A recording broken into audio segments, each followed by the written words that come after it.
आज की कहानी का शीर्षक है बोले हुए शब्द वापस नहीं आते।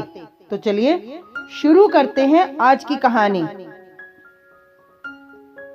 एक बार की बात है, एक किसान ने अपने पड़ोसी को भला बुरा कह दिया, लेकिन कुछ दिन बाद उसे अपनी इस गलती का एहसास हो गया। लेकिन वापस उसके साथ सुलह कैसे करें, इसकी सलाह लेने के लिए वो एक संत के पास गया।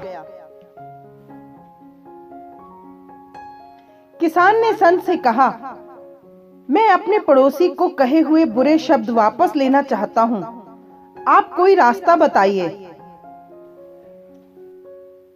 तो संत ने किसान को बहुत सारे पंख देते हुए कहा, जाओ इन सब पंखों को शहर के बीचों बीच चौराहे पर जाकर रख के आ जाओ। किसान संत के कहे अनुसार पंख रख आया और वापस संत के पास पहुंच गया। अब संत ने कहा, अब वापस वहां जाओ और सारे पंख समेट कर मेरे पास लेकर आओ। किसान वापस वहां चौराहे पर गया जहां उसने वो पंख रखे थे, लेकिन उसने जाकर देखा तो पाया कि वहां एक भी पंख नहीं बचा। सारे पंख हवा से इधर उधर उड़ गए। अब किसान वापस खाली हाथ लौटकर संत के पास आया और सारी घटना उनको बता दी। तब संत ने समझाया, यही घटना तुम्हारे शब्दों के साथ भी होती है। तुम अपने मुंह से उन्हें आसानी से निकाल तो देते हो, लेकिन उन्हें वापस नहीं ले सकते।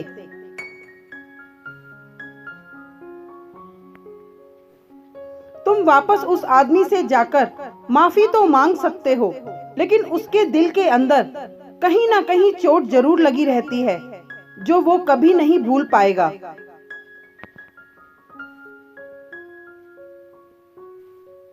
याद रहे कि बोली की चोट गोली से भी गहरी होती है, इसलिए सोच समझकर बोले ताकि आपके शब्दों से किसी को चोट ना पहुंचे।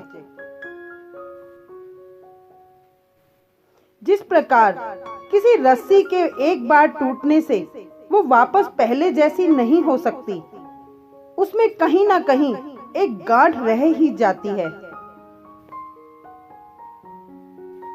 उसी प्रकार बोले गए शब्दों के कारण मन पर गहरा प्रभाव पड़ता है। कहीं ना कहीं मन में एक टीस सी रह ही जाती है।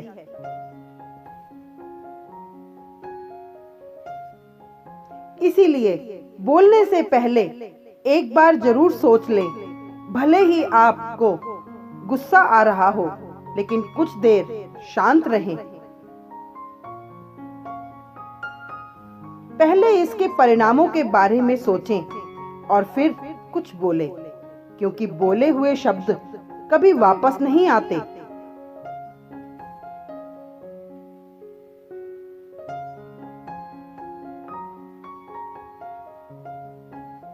Thank you. यदि ये कहानी आपको अच्छी लगी तो प्लीज लाइक कीजिए, सब्सक्राइब कीजिए, शेयर कीजिए, कमेंट कीजिए, बेल दबाना मत भूलिएगा। Thank you.